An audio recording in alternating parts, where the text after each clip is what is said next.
पिंपळस ते येवला पर्यायी रस्त्यांवरील खड्डे तातडीने बुजवावे. मंत्री छगनराव भुजबळ. मंत्री छगन भुजबळ यांच्याकडून येवला ते पिंपळस रस्त्याच्या सुरू असलेल्या कामाची पाहणी करण्यात आली. पिंपळस येवला या रस्त्याचे चौपदरी काँक्रीट करण्याचे काम सुरू करण्यात आले आहे.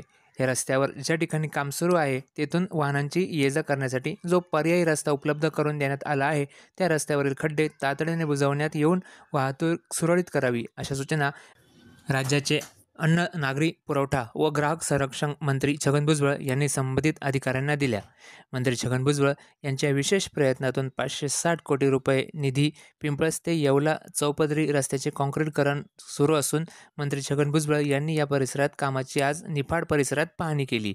यावेळी सार्वजनिक बांधकाम विभागाचे अधिकारी, कंत्राटदार आणि कर्मचारी उपस्थित होते.